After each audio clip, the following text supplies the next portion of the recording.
The first part of your trigonometry test will be to write down all the identities. Do it the same way we've done it. The quiz is online in my LSMSA. So, ratio, tangent of theta is tangent of A is sine A over cosine A. The cotangent of A is cosine A over sine A. Reciprocal identities, the sine of A is 1 over the cosecant of A. The cosine of A is 1 over the secant of A.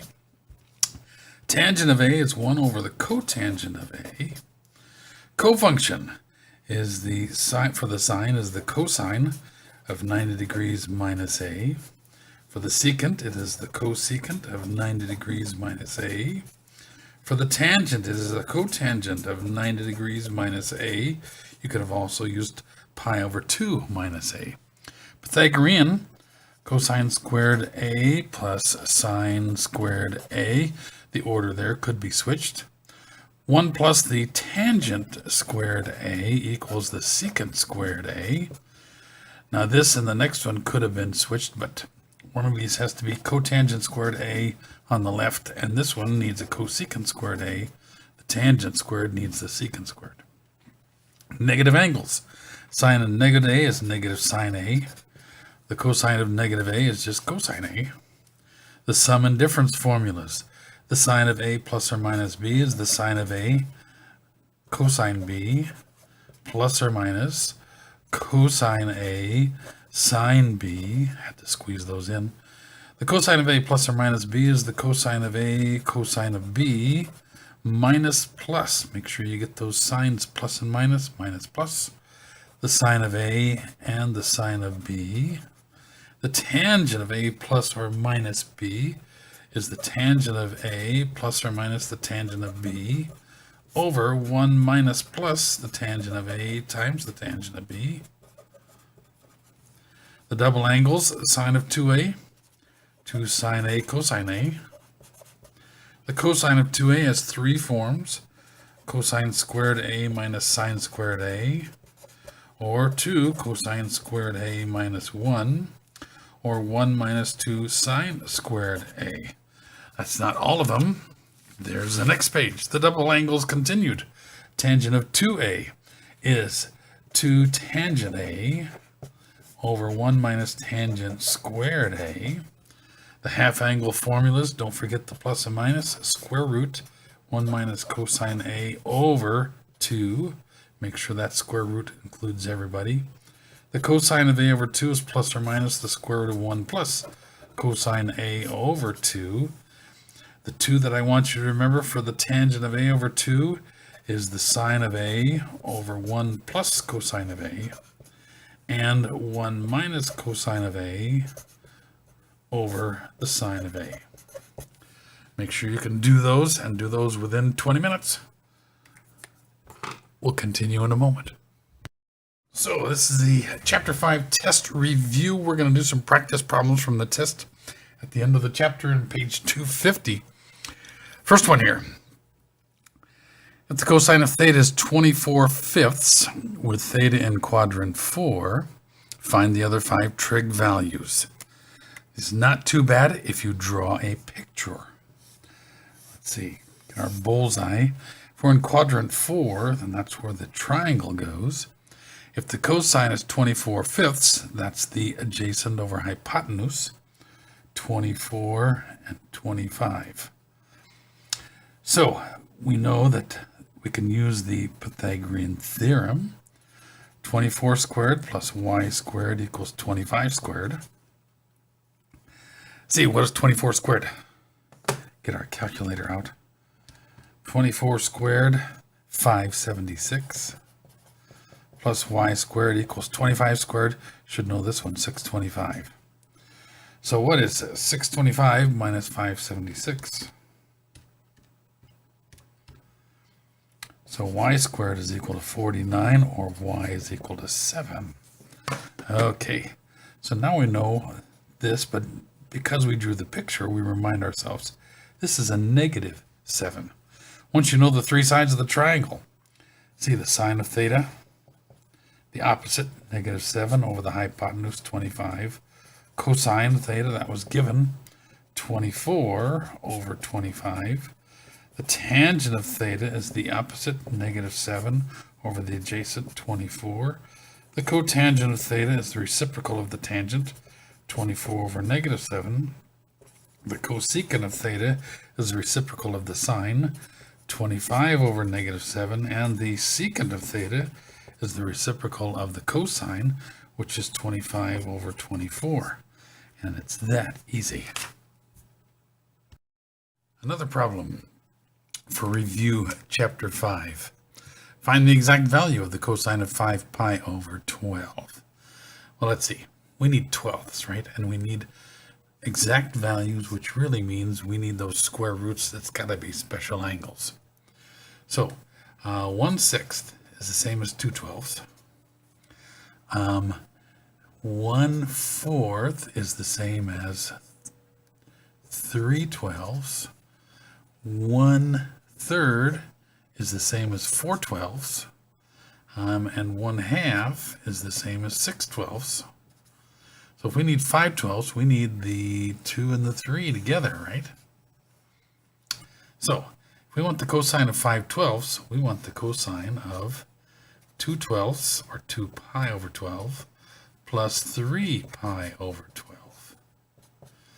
Because that's really the cosine of pi over 6 plus pi over 4. So the cosine of pi over 6, cosine of pi over 4, minus the sine of pi over 6 and the sine of pi over 4. Cosine of pi over 6, if you look it up on your little list, that is square root of 3 over 2. The cosine of pi over 4 is the square root of 2 over 2. The sine of pi over 6 is 1/2. And the sine of pi over 4 is the square root of 2 over 2. So this is the square root of 6 minus the square root of 2 over 4. That's the exact value.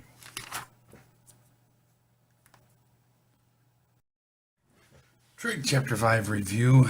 Another problem to do, a practice problem. Suppose you're given that the sine of A is 5/13. Cosine of B is a -3/5. A is in quadrant 1, B is in quadrant 2. We want to find the sine and the cosine of A plus B and the quadrant of A plus B. Well, let's see here. Down here at the bottom. Let's assume this is A and this is B. A is in quadrant 1. It is, see, the sine is 5/13, so opposite over hypotenuse. So if you remember your Pythagorean triples, 5, 12, 13 is one of those. B is in quadrant 2.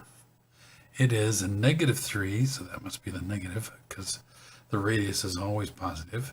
This is a 3, 4, 5 right triangle. So those, you can use the Pythagorean theorem to figure those out. But now that gives you all you need for these two.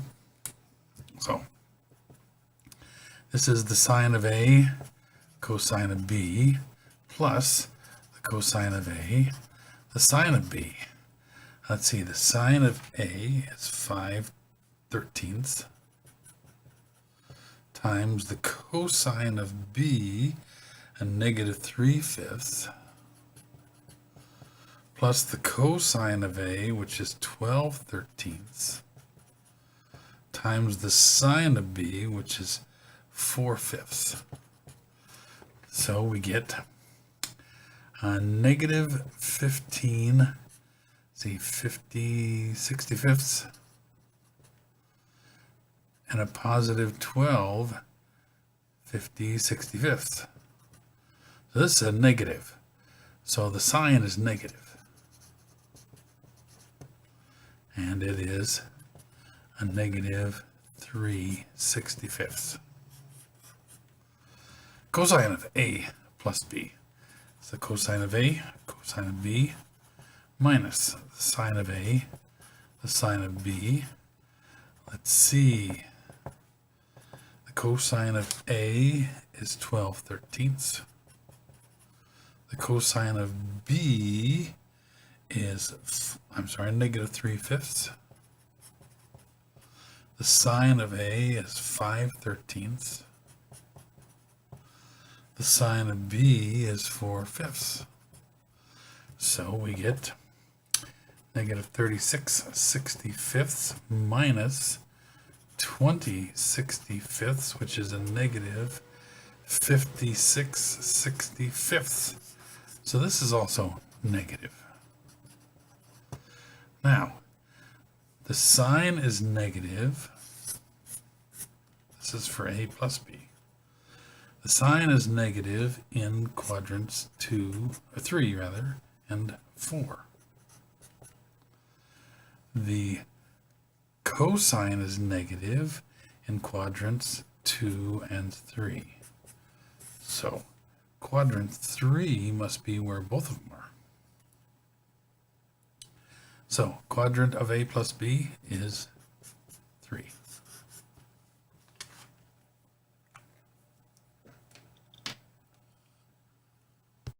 Okay, a verify the identity problem.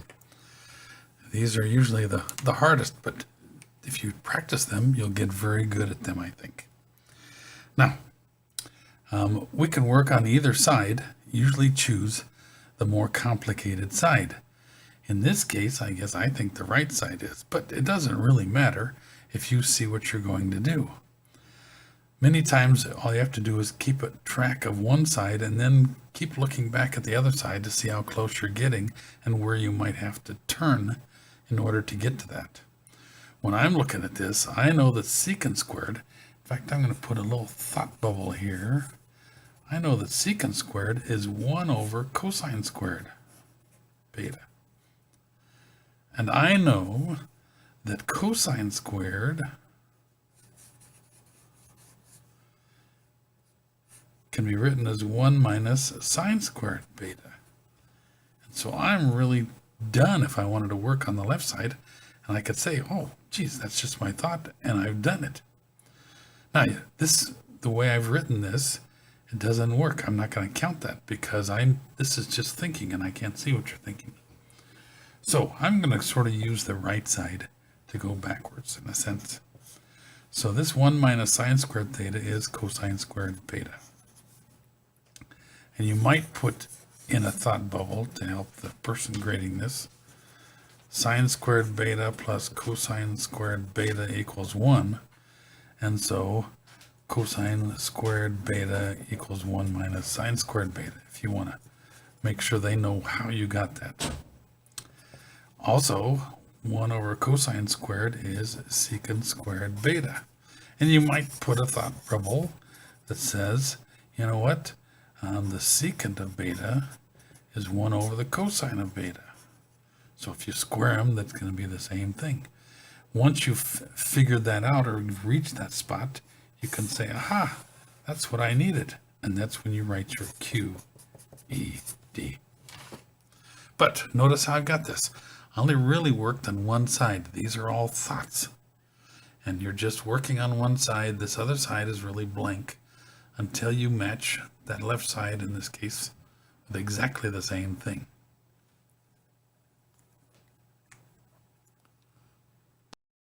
Another Chapter 5 review for Trig, another verify the identity. Let's see, this time I think I'll work on the left side and not touch the right side, although I might use some thought bubbles. So this is tangent squared minus sine squared. This is really, once you distribute that, let's sort of put that in here as a thought. Distributing that square, right? Tangent squared x, sine squared x. So that's really what I'm going to shoot for. This is just be the last step. In order to do that, I need to get rid of the subtraction. So let's combine these two. This is really sine squared x over cosine squared x. That's what a tangent is. This is sine squared x over 1. In order to add fractions, I need a common denominator. So, and if you can use colors, it can be helpful. If I need a cosine squared x here, I gotta put it up here. cosine squared x. So now this is going to be sine squared x minus sine squared x cosine squared x over the common denominator, cosine squared x. Let's see, this is just an x. So now I've got two terms. I'm going to factor out. And you say, how do you see how to do this? Well, sometimes you just try something to see if you can get it. Remember, what we need here really is a sine squared sine squared. That's what this becomes, sine squared x over cosine squared x. And this is another sine squared x. So we need sine squared times sine squared, not this subtraction stuff. So if I factor something out, I'll get multiplication. Sine squared x, I'm left with a 1 minus the cosine squared x over that cosine squared x. Well, remember 1 minus cosine squared, if you can think about that, because sine squared x plus cosine squared x equals 1, and sine squared x is equal to 1 minus cosine squared x. So this is really sine squared x times sine squared x. That's what I wanted. Now I'm going to take these two and make it tangent squared x times the sine squared x, which is exactly, oh, one more step. Tangent x times sine x quantity squared. That's what I needed to do. Don't stop too early. QED.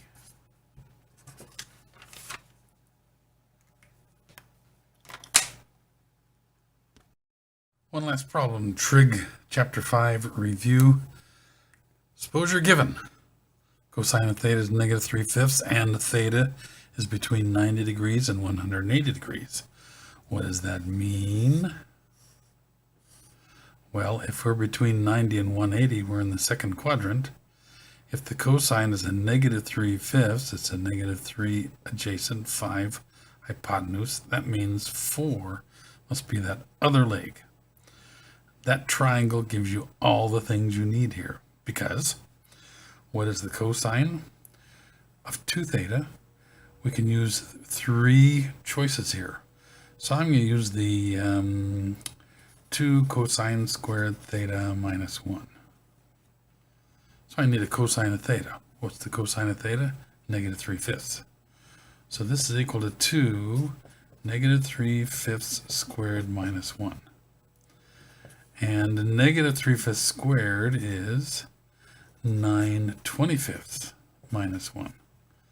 So this is 18/25 minus 1, which is 25/25. So this is a negative 7/25. You do the same thing for these others. Sine of 2 theta is 2 sine theta cosine theta. Well, let's see. The sine of theta is 4/5. The cosine of theta is negative 3/5. That gives us 2 times 4 times 3, or 12 times 2, 24. 25ths, it's negative though, right? Negative 24/25. The tangent of 2 theta is 2 tangent theta over 1 minus tangent squared theta. Let's see, tangent theta is 4 over negative 3. So 2 times the negative 4/3 over 1 minus a negative 4/3 squared. Let's see, that's a negative 8/3 over 1 minus 16/9. So a negative 8/3 over, see, 1 is 9/9, so this is a negative 7/9. And when you invert and multiply, negative 8/3 times negative 9/7, this goes once 3 times, we get a negative 24/7. Cosine of theta over 2. Well, if theta is in the second quadrant, theta over 2 has to be in the first quadrant, and it'll be positive because plus or minus the square root of 1 plus cosine theta over 2. We're going to use the plus. Square root of 1 plus the cosine of theta is a negative 3/5 over 2. So it's really 1 minus, so it's 5/5 minus 3/5 over 2, which is 2/5 times 1/2. The 2's cancel. Square root of 1 over 5. If you want to rationalize the denominator, square root of 5 over 5. The tangent of theta over 2, we've got two choices there.